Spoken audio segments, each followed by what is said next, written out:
Hi there, this is Helen Tarrant again from another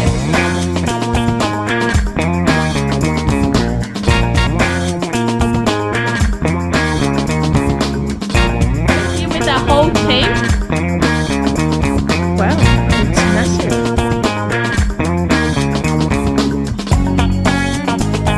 Welcome to another episode of Commercial Property Roadshow. You're here with Helen Tarrant, and today I'm going to share with you about no money down deal. So it's going to be a two-part video. So this is the first part on the foundations of no money down deals. Second part, I'm going to actually share with you the property, the type of properties and how you will split it and what will be equitable and what you need to do. But the one thing that's really important if you want to do no money down deals is that you have to know commercial property foundations inside out. So you have to know the core concepts of commercial property. You have to understand capital growth or capital gains in commercial property and how that works and the multiplier effect. You have to be able to find areas where the yield is compressing, so the yields are coming down. And I know that you say that it could be anywhere in Australia right now. And look, it's never been a better time to do an uplift than right now because there's yields compressing everywhere. But you've got to look at markets where it's compressing faster than others to do that uplift yield to bring the money partner in, do a quick flip in and out, and split the money and on your way, right? So no money down deals means that you have to find a money partner because someone has to pay for the property. It doesn't have to be you, but a money partner, a vendor finance, extended settlement, or if you're refinancing or using someone's equity, that these things all count down as no money down deals. But the true no money down deals is you putting in the effort. You as the partner who's putting in the effort, and the deal partner is doing all the work. The money partner is just giving you money. You do the project, you do the uplift, you split the difference. That's all you do, right? And how that works is, firstly, you need to know commercial property. You need to go out and source a deal. The property that is best done for this no money down deal is vacant properties, properties on low or month-to-month leases. So low rents or month-to-month leases are really great. Vacant properties that are in key locations you could refurbish, put a tenant in and uplift it. So those two type of deals are great. So let's talk about them. Number one, low rents. So low rents means that in time you can put the rents up with the current tenant, or kick the current tenant out, put new rents in, and put new tenants in who's paying new rents, and make sure then you get an uplift in terms of equity because the rent has changed, and increase the value of the property. You may need to do some refurbishments for the property. So depending on the type of tenant you have, you might need to help them out with new refurbishments, or if your current tenant doesn't want to pay the high rent, get rid of them, release the property, do a quick cosmetic reno, put the new tenant in, uplift the property, and off you go. You sell it to an investor, not a speculator like you are doing right now. Or you might have tenants on month-to-month leases. You buy it and you then renegotiate the lease, put them on long-term leases, so 3, 5 years or more, or even more than 2 years is good. Or you can take the property if they're on month to month and say, hey, you don't need such a large premise. Let's go from a 200 square meter premise to a 100 square meter premise, put a dividing wall, put a new tenant in there, increase the rent, increase the value of the property, and then you can sell it to an investor. You cash out, you keep some money, you give the investor the cash partner some money, and everyone's happy, right? So that's number one. Number two, vacant properties. So why would vacant properties be ideal for money partners or joint ventures? Well, vacant properties are ideal because you're buying them in an area that may be a key location. It's vacant and the vendor it's just full of headaches for the vendor no longer wants it. Also, maybe the vendor is aging and they're just not interested in refurbishing it, putting a new tenant in there. And a lot of that happens to properties that are a little bit older, properties that may potentially be a warehouse property that may have been tenanted for the last 20 years, became vacant. The vendor no longer it was left in a bad state because it's been not renovated or touched for 20 years. The vendor don't have the money, don't want to uplift it, don't want to put a new tenant in there, even though the key location, if you spent $20, $30, $50,000 on it, become a really brand new premise. They're no longer interested. That's where you come in. You take their headache off them and you refurbish that. Of course, for the price of taking the headache off them, you get the property at not a bargain, at good value. So a very good buy. So in this market, we're not talking fire sales. We're talking if potentially the property is worth $1 million, you might be able to buy it for 900. a mil, you might be able to buy it for $850, right?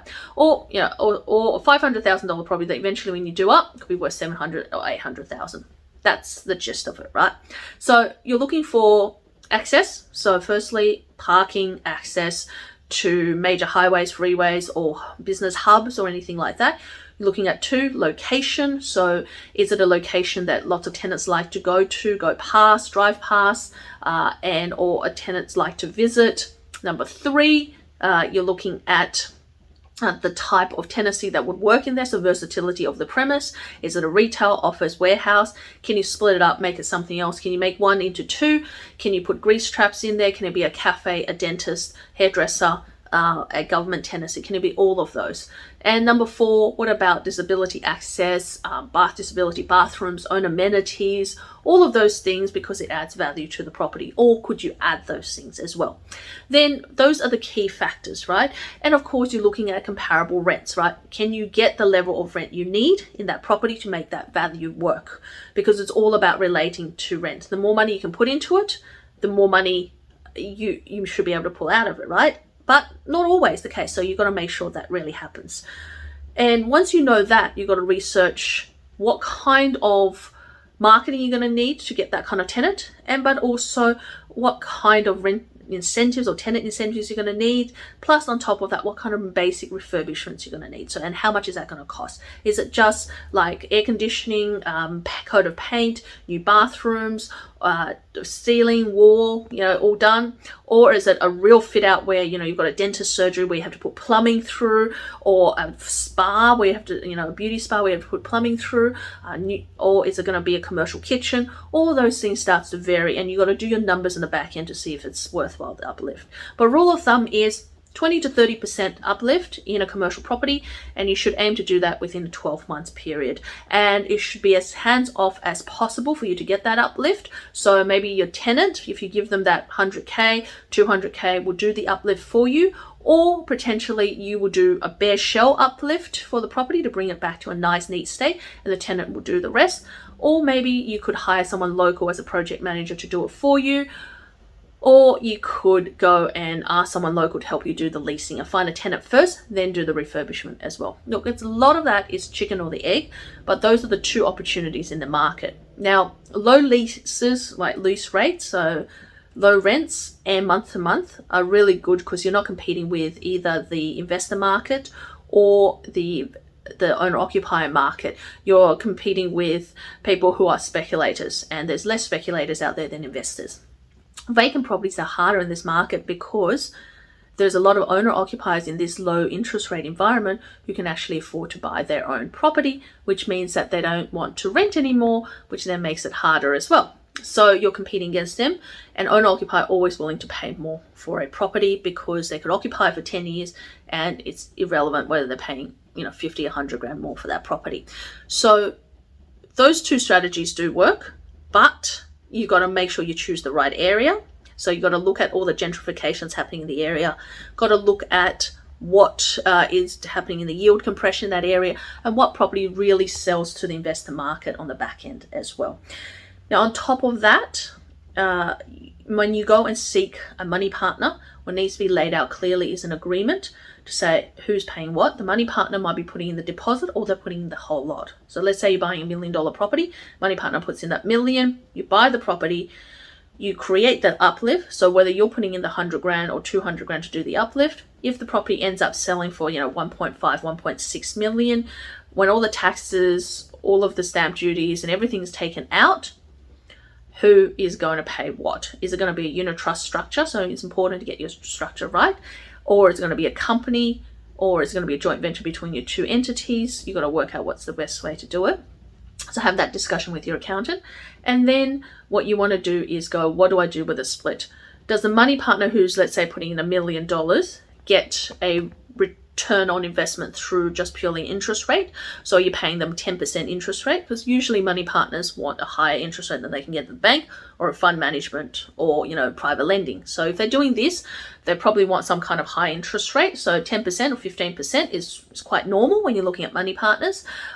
So that on $1 million is 10. It's about 10 grand. or more actually. It's actually 10%, it's about 100 grand. But so you bet 100 grand. So on $1 million, is that, over a year's period, is that what you're paying them? Is that what the uplift will be? So if you uplift the property from 1 mil to 1.5, you pay them 100 grand, you pay some capital gains tax, and you pocket the rest of it. That's pretty good. Or is it going to be 15% and it's going to be 150 grand? Or alternatively, is it more that they get a share of the profits later on? So let's say you uplift $1 million property and you put in 100 grand yourself and it's at 1.1. You add in stamp duty and everything to complete the deal, and any miscellaneous things and decaying in the future sales, everything. So just add another 100 grand, 1.2. Let's say you sell it for 1.5. There's 300K there. There's probably going to be some capital gains tax in there. There may be capital gains discount depending on how long you've held the property. But if you did a unit trust or a joint venture, that's probably going to be split between the two of you. But it's about working through the equitable split. So that means that if you had that 300K, would it be a 50-50? So you get 150,000, they get 150,000, they get 150,000 doing nothing. You got 150,000 because you put in all the works. Or alternatively, do they get 30%? You get 70%. Or do they get 60%? You get 40%. It's all up for negotiations. But make sure you document that. Make sure you both are happy with that. Make sure you work out when it's to be paid. In commercial property, a share of the profits is way better than an interest rate. Interest rate or interest on the money. And that's different from residential, because in residential, you could be in and out flipping houses within 6 months, 9 months, 12 months. In commercial, you don't know how long it's going to take you to tenant a property. You could take you an extra 3 months. You could have a tenant that's not ready to start till 3 months time, and that's quite common. You could have a tenant that it could take you 6 months to find a tenant, then have to refurbish it for the particular tenant, then wait for them to be able to sign on for it. And you could do that, and it could take you 9 months or 12 months to get the tenant in there, or you knock back a few tenants because you're waiting for the one right tenant. Now that's all going to start chewing into your interest rate and your money if you have a partner on board that you're giving an interest return on. But if you get a partner who's doing profit share with you on the back end, then whether it's going to be 1 extra month, 2 extra months, or 3 extra months at the end, really doesn't really matter that much. So that is the benefit of when you do commercial, it's better to do a profit split. So on that note, I'll wrap this video up. Tune in for my next video, and watch the case studies. I'm going to talk about those specific case studies. So vacant property, and properties that are low or under rented, and how you would create the uplift and how I will work with a money partner. So until next time, tell me if this is what you want to hear. Tell me what other things you want me to cover on my YouTube channel. Give me some comments if you like my videos, you want some more like videos, or anything particular that you think I should be covering or talking about or show you examples of. In the meantime, don't forget to subscribe, hit the bell, and I will see you in the next video. Bye for now.